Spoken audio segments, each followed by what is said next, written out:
Airplane mode. Hello, everyone, and welcome to this PractiTest webinar on our PractiTest webinar series around why can't programmers test and what can you do about it. My name is Joel, and I'm PractiTest Chief Solution Architect. And once again, thank you for joining today. Next to me is Edith. She's one of our managers here working with our PractiTest customers, and she's going to be helping me throughout this presentation. So guys, again, thanks for joining, and let's actually get started with this. First of all, what do we want to cover in today's session?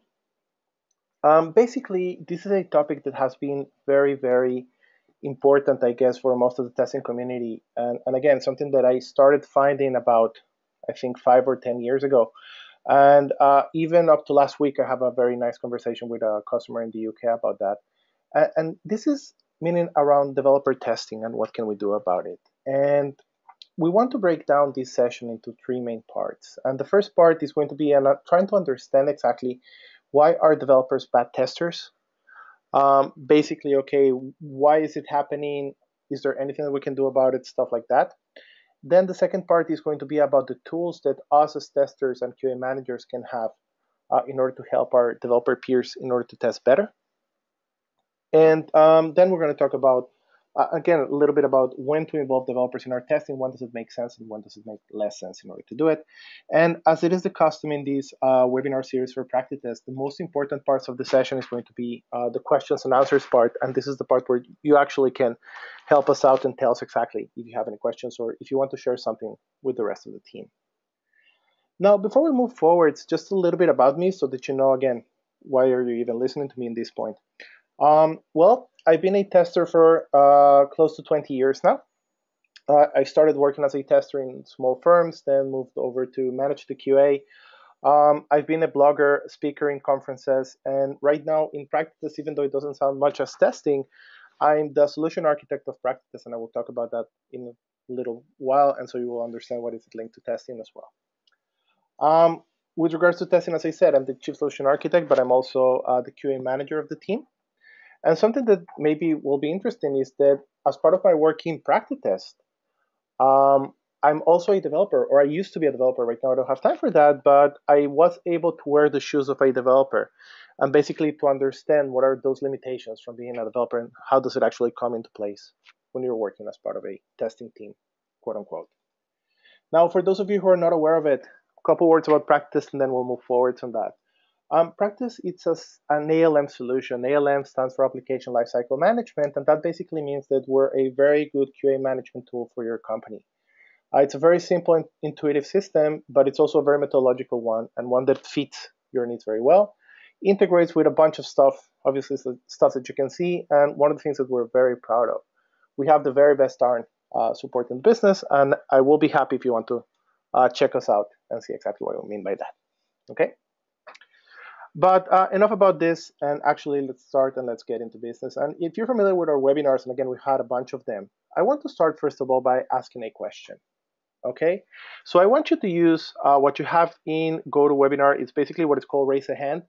So I want to do what is called a show of hands. And this show of hands is going to be around, and what I want to understand is how many of you guys in the session have developers who actually take part of your testing task in your team. So if we could do a show of hands, and guys, you can use the GoToMeeting chat in order to see or to show me how many of you more or less have that. Okay, I'm going over this right now. Okay, guys, you'll have a couple more seconds for that.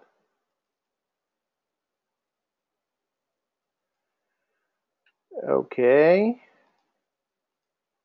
Sorting over the data. Okay, it's about a third of you who are on this session actually have developers taking part in your testing task. And well, I'm a little bit surprised. I thought that it would be less than that. But what I want to do right now, I'm going to actually take down your hands for a second. And the reason for that is because right now I want to do another show of hands.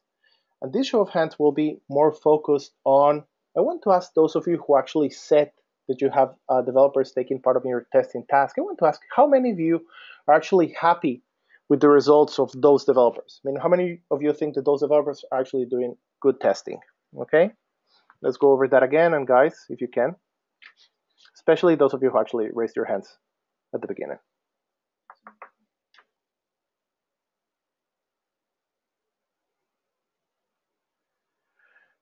Okay, I need to say that if we were about a third of the people in the session who actually said they have developers doing testing, less than a handful of you actually said that you're happy working with your results. Okay, so that basically is very much up to what we understand. And basically the fact is that even though the trend, especially agile and stuff like that, are asking us to have more developers doing testing and stuff like that, fact of the matter is that the testing that these guys are doing, not because they don't want to, but it's not as good as it actually could be. And this takes me back to the first fact that I want to share with you. And again, it's not a fact that has been proven in the university or something like that, but it's something that I've noticed in my close to 20 years in the business.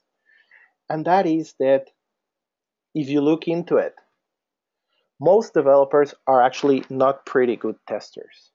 Okay? It's only a matter of noticing that it's nothing, it doesn't mean anything about their development skills. But if we try to look into how well does a developer do while giving them testing tasks, we see that it's very, very poor results. Okay? And once we actually saw this, and once we started seeing this more and more, me and a couple of guys, we actually tried to figure out why are developers such bad testers? I mean, why are they, wait a second, I have some issues with my presentation, so bear with me for a second. So we try to understand, we try to put together our heads and try to understand why are developers bad at testing. And basically we came up with the conclusion that it all comes down to wiring. Okay, if we try to look into a developer, if we try to look into a tester, the wiring, the way that we actually think, the way that we actually act is going to be very different between a developer and a tester. Now, don't get me wrong, it doesn't mean that there are no good developers testers. By the way, personally, I've known a couple of excellent testers that I had in my team that progressed over to development, switched over to development, and they became great developers, developers managers, VPR, and this and stuff like that. But the type of skill sets and the type of knowledge that a tester needs is completely different from that a developer will need. Okay? So what I want to do right now, as I mentioned this before, is to start by going over what are those reasons that actually make developers suck at testing, meaning why do these guys actually suck at what we're trying to let them do? And again, let's go over some reasons. Again, it might not be the order based on any order of appearance, but let's go over them. The first one, it's something that I like to call parental feelings towards their creations. And again, this is not going to be a show of hands, but I do want you to think about the following question. I assume that many of you are going to have kids, okay, in the audience. I'm guessing that many of you have kids. I want you to think, how many of you actually have ugly kids? Okay, I'm going to let you ponder on that. I'm going to bet a lot, then less than 1% of you thought that you actually have ugly kids. And again, I've done this in many, many conferences, and no one ever, other than one guy who was a clown in Florida, no one actually thinks that their kids are ugly. But then let me ask you the second question here. How many of you know people who have ugly kids?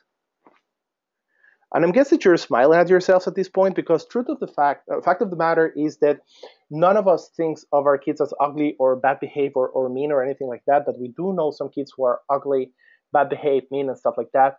And I guess that comes from the fact that we all feel proud and we all feel protective about our kids, meaning we love them, we are completely non-objective about them. And so whenever we look at our kids, then we don't see the reality of them. We might see them overly beautiful and overly well behaved. Now, something very similar is what happens to developers if you think about it. Developers are actually creating their projects, they're creating their systems. Okay, so these guys are also not going to be objectives to the things that they have. They're going to take it personally whenever you tell them criticism about their system, and I'm sure that you've seen that for a fact.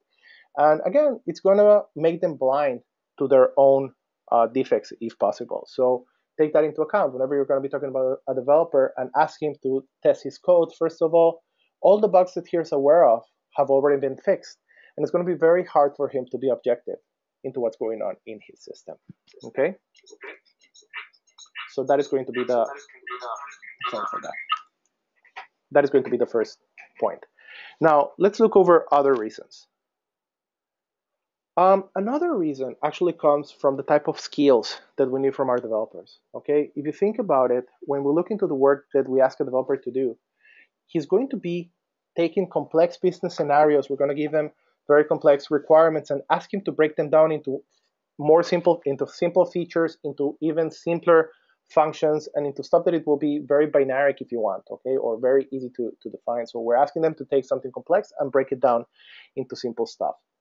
If we think about the task that a tester does, it's the complete opposite. Testing is about combining those simple features that we're asked to test and actually make them complex scenarios that will render us bugs and will render us issues. Okay, so if developers are trained into taking complex stuff and breaking it down to simple stuff, we're actually trained in doing the complete opposite. And it's very hard for us to ask other developers to just change their hats and change their skins so quickly. Moving forward, another reason that for developers is very hard to test, or at least to test correctly, is that developers are also focused on the positive paths. Meaning these guys are working on the sunny day scenarios, they're thinking about how to make things happen, and not so much focus on how to break stuff down. Okay, and I'm not saying that we're negative or pessimistic, but it's just the way that we look into things. I know a lot of people who they get a screen in front of them, and the first thing that they think are, which are the first 5 means that I have in order to break this screen down into other things. Okay, so it's also a way of the way that we see things. Now, another thing that is very amusing, at least for me, it's the way that we tend to see things. Okay, one of the things that happens a lot with testers, and if you have Facebook, and I guess that most of you have, I'm sure that you have seen this type of games or posts in the last couple of months. Okay, the first one, for example, if you can find the mistake in the screen that you haven't left. Okay, and I'm sure that by now most of you actually found that if you didn't know that before, but the mistake is that you actually have the word "the" appear twice on the screen. But you would be amazed how many people miss that. Okay, people try to focus on the colors because it's the obvious, or they try to see, okay, what else is there, but they miss the 2 times the word "the" appearing. Now, this one in here on the right, it's a little bit more challenging even. I don't know if you know this. These are multiplication tables. I have an 8-year-old, and we've been doing a lot of multiplications. And this was something that actually caught my eye. How many of you can actually see the mistake that you have on the table on the right? Hi, guys, you know what? You can raise your hands if you can actually, if you were able to find the mistake that you had in there. Okay, I'm going to give you another 10 seconds if you can.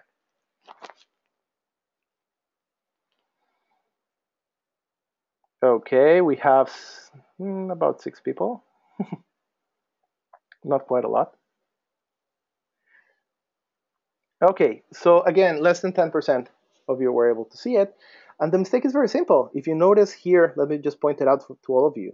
If you notice here, this is a 12 table. So after 120, you should have 132 like you have here. But what you have here is 144, okay? And this is something when a developer or even a normal person, calling ourselves not normal, sees a bunch of numbers, it's going to be very hard for them to discern the defect here. And for us, we're trained on that. We're trained on seeing patterns. We're trained on finding the thing that sticks out very, very easily. Okay, so sorry for the. Okay, yeah, sorry. So what's going to happen here is that we're going to be able to see it here, something that developers won't be able to do. And again, this is only an example. So I have here an echo on my. Guys, sorry for this. We have some technical difficulties.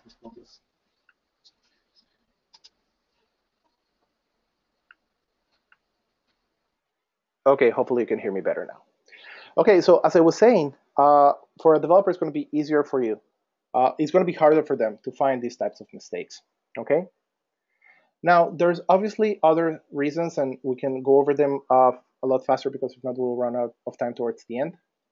A very simple one. These guys have a lack of end-to-end knowledge. They might know their specific features very well. They don't know the complete system. They obviously lack user perspective. They don't really know how the users work with the system because, again, they've been concentrated on how to write their code and how to write their features. They also have a lot less experience than what you have with common bugs and application pitfalls. Okay, once you find the bug, you actually add it to your mental database. And once it's in that mental database, you will look for it in other places around the world and around the applications that you work with. And again, obviously, these guys are not going to be having that experience, so it's going to be harder for them. Even though they think they have a lot of experience working, they will not have a lot of experience actually testing. Now, all of these are what I try to call the um, objective reasons that developers are actually bad at testing. But there's also a subjective reason, and I call this the reason 7, 8, 9, and 10 if I need to make a top 10 list. And that is very simple. Many developers, I'm not going to try to say some, but actually it's many developers, see testing as a reprimand.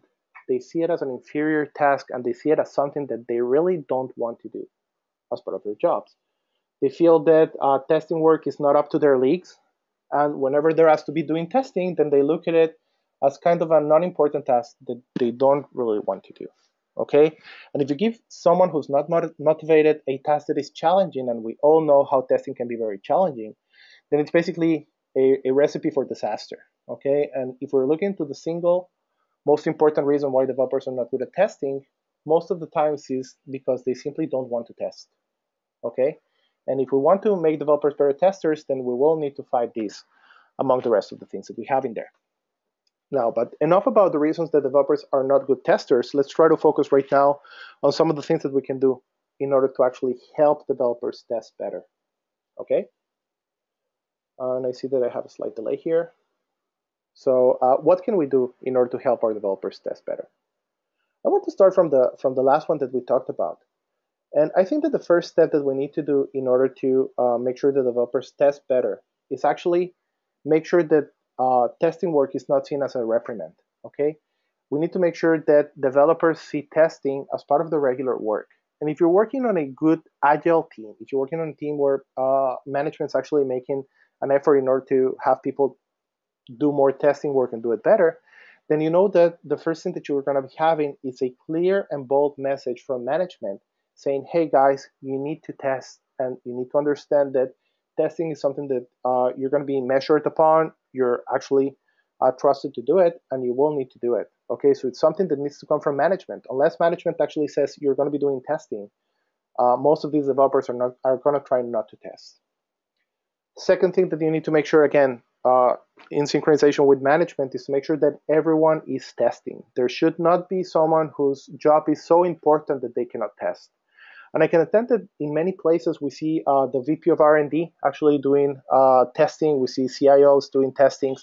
Even if it's not going to be the regular testing, you can have bug hunts and you can have other activities where everyone will be doing testing, and so everyone takes part of the chores, and no one sees their works as inferior or superior because they're doing or not doing testing.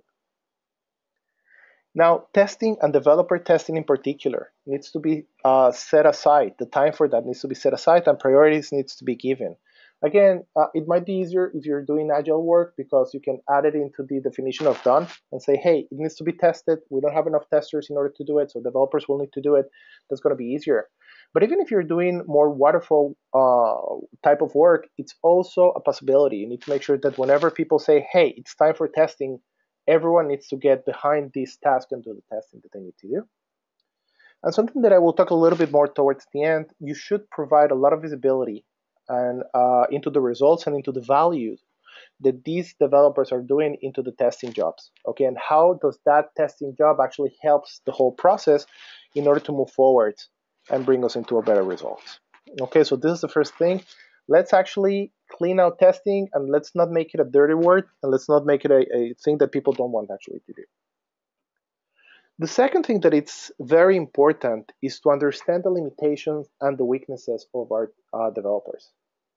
Okay, developers are not testers, and doing testing work is, as we saw before, it's not something that will come natural to developers. So we will need to help them out, and obviously not to give them tasks that by definition they won't be able to do.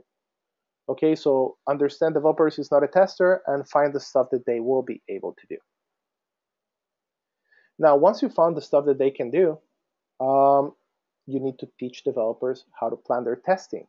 One of the biggest misconceptions, and I'm sure that you can do it, if you ask your developers how much planning it goes into testing, You will be amazed, but you will see that these guys actually believe that there's not much planning in testing. Maybe you have some testing scripts and you just grab them together and run them.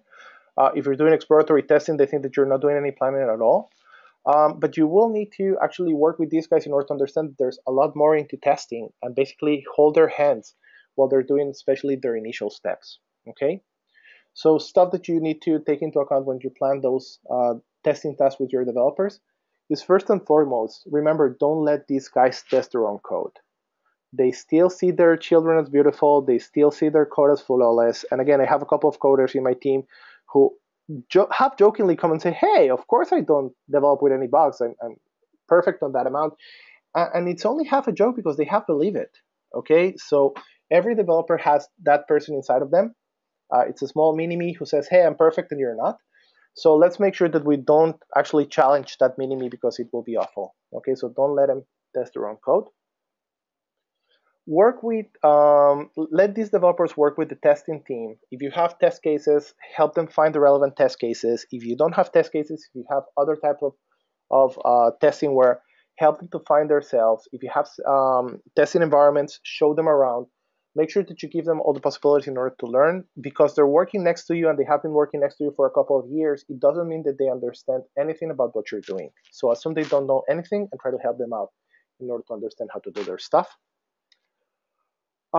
Something very important. You will need to teach your testers to think about positive and negative scenarios. Okay, remember, these guys go for the sunny day scenario. Many of the times, and I know it, meaning I've seen it. You know the time when people say, hey, it doesn't reproduce in my machine? Most of the times what happens is that they didn't even try it. They think they tested, they say, hey, this is a very simple scenario, I'm sure that I did it. Then they come back to their machines and it's reproducible all the time. And what happened was that they were focusing on the sunny day scenarios, they were focusing on the positive scenarios, and they forgot the negative scenarios. Another very important thing, make them write stuff down. You know it very well. When you start testing, you forget stuff. When you run into the first box, you get excited. And once you get excited, you forget everything that you planned up front. So teach these guys to write down whatever they need to test. If you have a test management systems, quote unquote, such as PractiTest, use it. If you don't, if you have sheets of paper and again a notebook, make sure that everything's written down. If you have Excel, so write it down. But it's going to be very important for them. And also something that comes from my experience, teach them about checklists and teach them about heuristics. Okay, if you don't know a lot about checklists and heuristics, I promise we will do a webinar on those. But in a nutshell, these are the things that will help you if you're doing exploratory testing or informal testing. It will help you to make sure that you're not missing anything and that you're going to be able to find the very interesting stuff. So if you're using heuristics and checklists, share them with them, show them how to use it. And again, you're going to be having a lot more value out of what they're doing.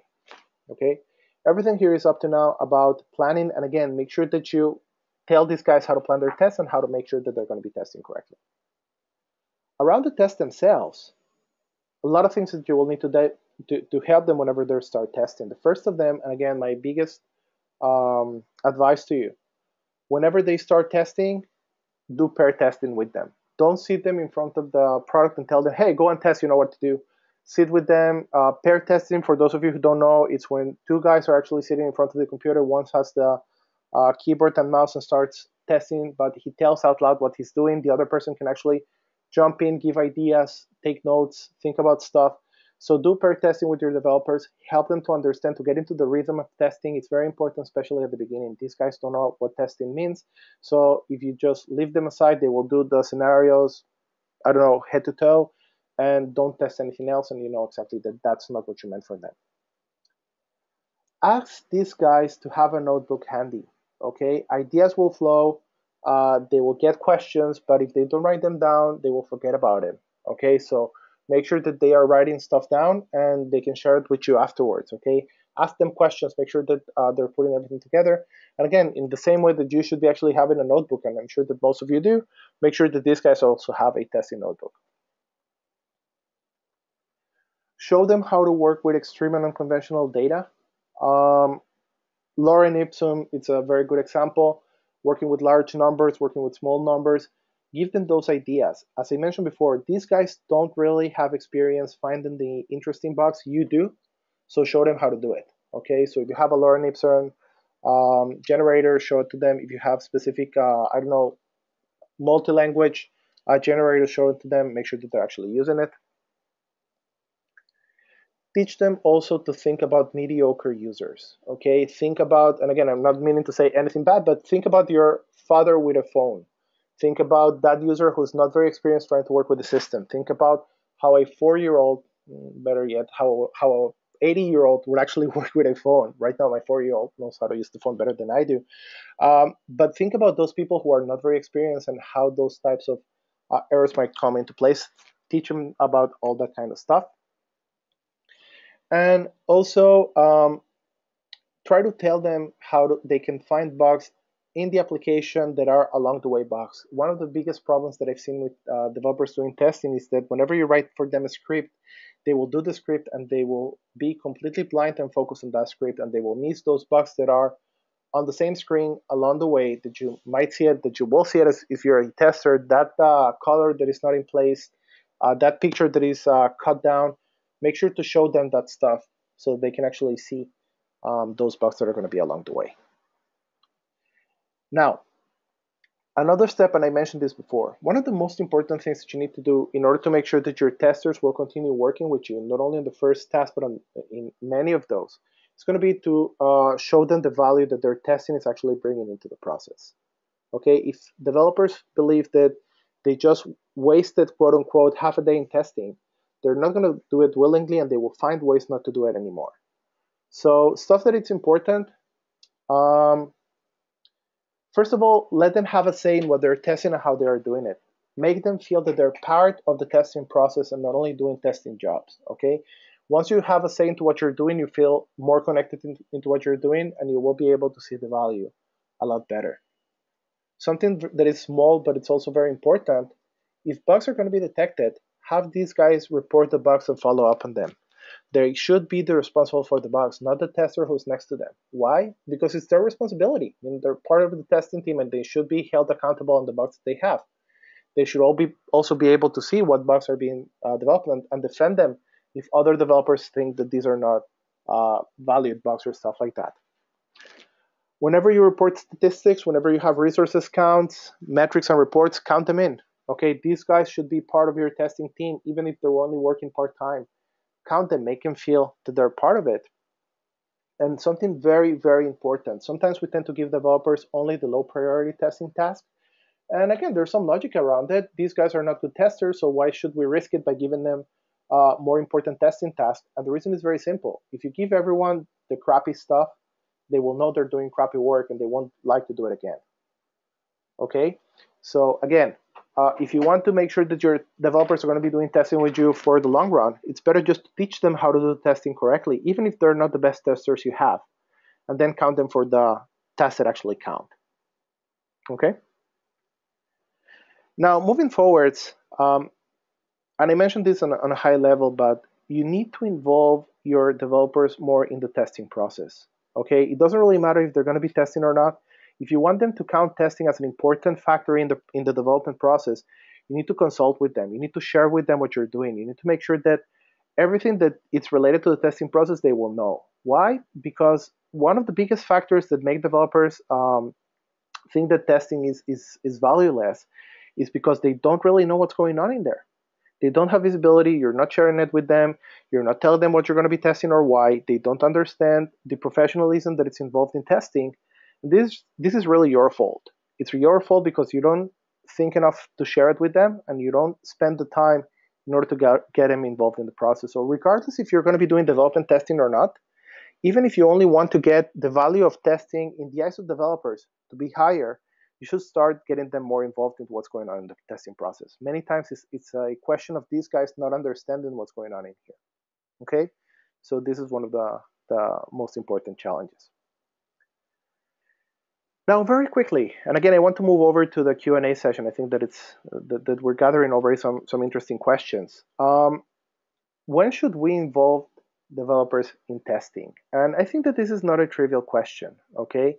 It's going to be very important to understand when is a good time to get them in and when is a good time not to get them in, okay? So some pointers of when you should actually be getting developers involved in testing. First of all, it's whenever there is value to be gained from their work. You should not ask for developers to be testers only because you want them to feel what testing is all about. Okay, they should be part of this if there's going to be value to the stuff that they're doing. Sometimes it is because they have knowledge that you want to share. Sometimes it is because you need more people and it's easier to get them than to get outsourcers. But don't bring them and then have your testers doing other tasks that are not relevant. Okay, bring developers along whenever it's important for them to do the job that we're doing here. Another pointer is only bring developers into your work whenever you can spend time in order to work with them. Don't think that whenever you bring a developer, you're going to be just telling them, okay, go ahead and do this and expect to get results done. This is not going to happen. If you don't spend time on them, if you don't invest in their work, they're going to be useless. And so you're not going to be doing a lot with them, and it's going to be counterproductive in the long run. Bring them in whenever you have a whole team effort. And again, one of the biggest whole team efforts that I can think of, and again, something that I tend to do whenever we have a big version coming out, we have something that is called a bug hunt. I don't know how many of you have heard of that. But a bug hunt basically means that you're going to be sitting everything together and we're going to be doing an informal activity when everyone's going to be trying to find those bugs that are stopping the version from being released. Usually you want to do it whenever you have a big release. Usually you want to do it whenever, again, you're going to be getting pizza and beers and again, getting everyone involved in the testing. And it's going to be very important. So those are the type of things where developers and everyone in the organization, not only developers, are going to be able to bring a lot of value in here. Another thing to take into account is that, and again, I mentioned that before, bring them whenever something is to be gained from their experience. I can give you an example. We have a lot of APIs in PractiTest, and whenever we want to test those APIs, it's easier for us just to bring developers and tell them to go ahead and test those APIs. Okay, so we have a lot to gain from their experience, so it's going to be easier for us to actually do it that way. And I think that the most important thing that you need to understand, when should you start involving developers in testing, is when your organization is ready to do it. This is when you want to get developers into testing, it's not the QA teams or the QA managers' effort. It's not a crusade in order to get developers to the testing. It's not a crusade in order to make sure that we get more respect for the work that we're doing. We should actually get them when the organization thinks, when our team thinks that there's value to be gained by having developers and testers working together in testing tasks. So unless it's a whole team approach, or at least your management team's approach, whenever your organization is ready for that, you should not go into it.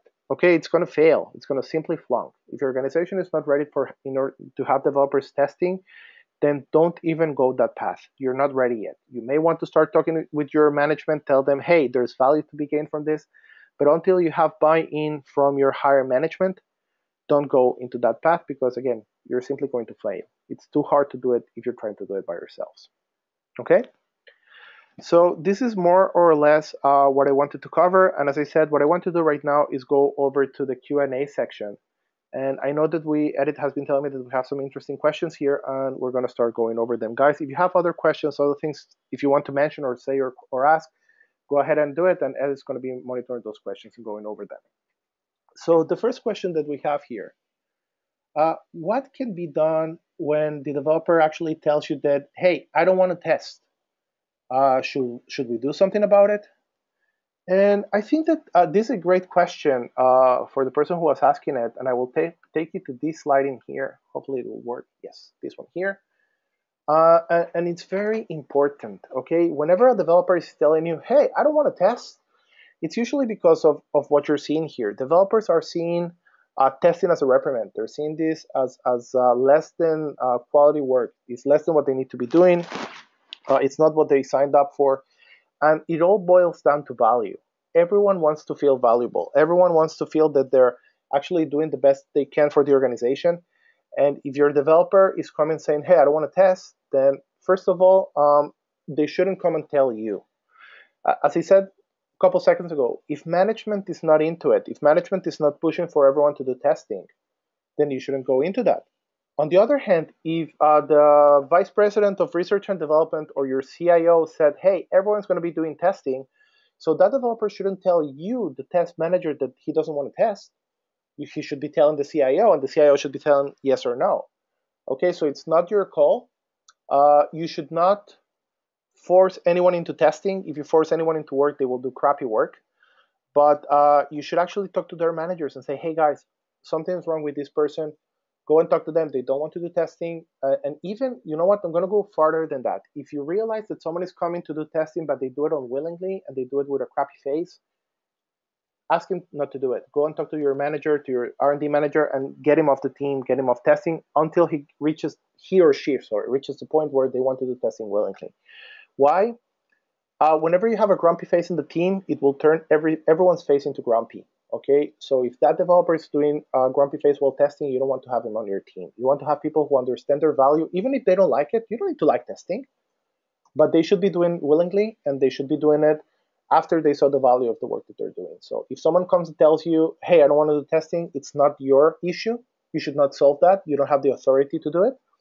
But you should make sure to understand why is that happening, and if you can do something, it's not going to be you, it's going to be someone who actually manages this person. Okay, so that was the first question. Edith, I think we have other questions here. Okay, there's a question here about bug hunting. How do we make it fun so that we can get more devs involved?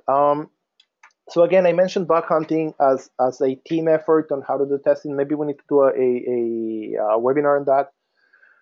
But again, bug hunting is an activity. You can take it half a day long, 2 days long. I've done bug huntings of 3 days.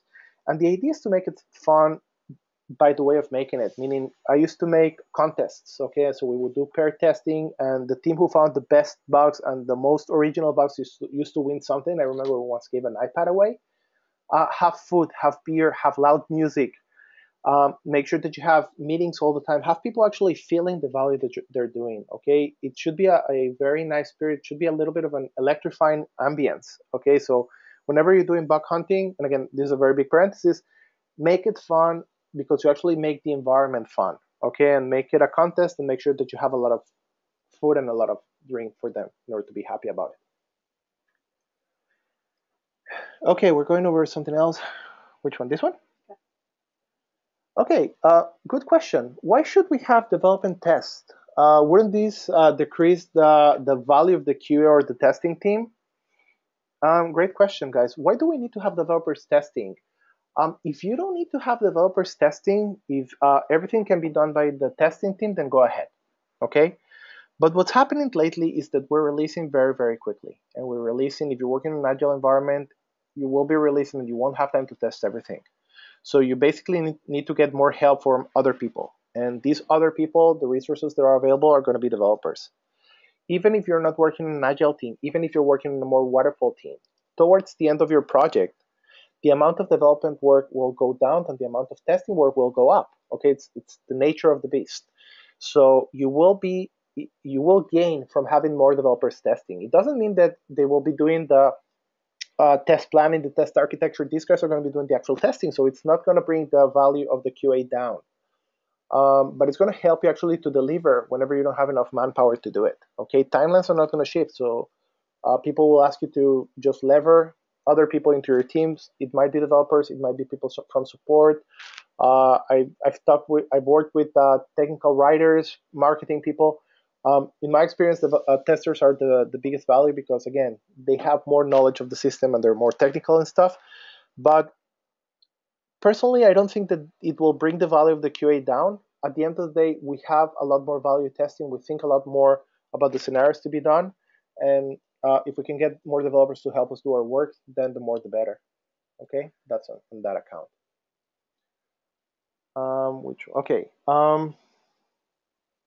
How easy, another question here, how easy was it for you to change from development to testing? What were the difficulties you faced? And I mentioned that I started my work as a tester, not as a developer. I did testing for about 15 years, and then as it happened, I had to do some development for about a year and a half. And then I switched back into testing. And while I was doing development work, people were also counting on me to do the testing. And you know what? It was very, very hard. Whenever I had my development hat on, it was hard for me. It was impossible for me to test my stuff. And it was very hard for me to test the stuff from other development peers. Okay, what I used to do was to take complete days for testing and complete days for development because I was not able to mix them.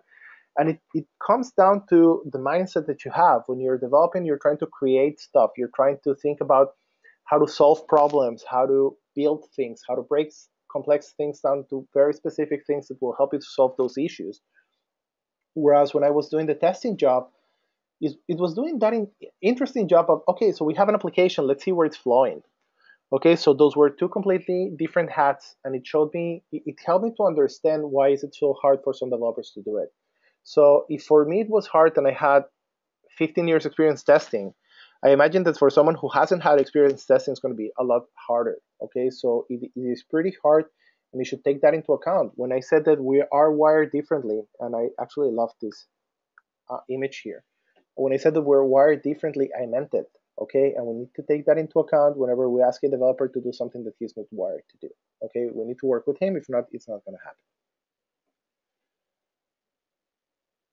Okay, long question here. Let me try to understand it. The scenario described in the presentation seemed to focus on system level testing. Do unit tests fit into this scenario? It seems to me more natural to start for developers doing unit tests, and if you have some experience on that. Well, that's a great question. You know what? It is. What I was talking about when I said testing, I meant maybe integration testing, system testing, acceptance testing, stuff like that, more high level testing. I didn't mean unit testing. I didn't mean in some sorts integration testing. And we need to understand that these are completely different things. Okay, when we talk about unit testing, we're basically doing input-output testing. It's not so much testing, it's checking. Okay, so we're checking that this input will provide that output, and it's very pointed into the specific function that we're working on. So it's closer to development than it is to testing. The same goes for integration. Okay, if you have two functions or two systems integrating, it's going to be a lot more into integrating that things. Having said that, from my experience, by the way, not all teams do integration testing, not all teams do unit testing. In my experience, actually, I was expecting more people to do unit testing than it actually is in the world. And from what I saw, whenever the company has a culture of developing the unit testing in enough numbers, then it will be easier for you to have those developers doing more system testing if you wish them to. Why? Because they understand the value of testing. Even the value of testing in the unit level will give enough value in order for them to understand testing is important and do it on the system level whenever you ask them to. So it's two completely unrelated tasks that will help you to provide the importance from one and the other. Okay, guys, we have time for one last question. And again, other questions, I'm sorry that we're not going to be able to go over them, but I will give you my email address and I will be more than happy to answer any additional questions. I'm going to skip over that. Let's go over to another one here. It's going to be the last one.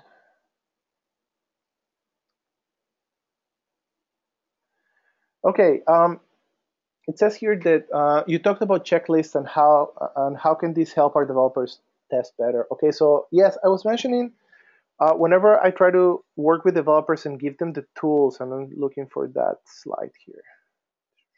Just a second here. Okay, it's this slide.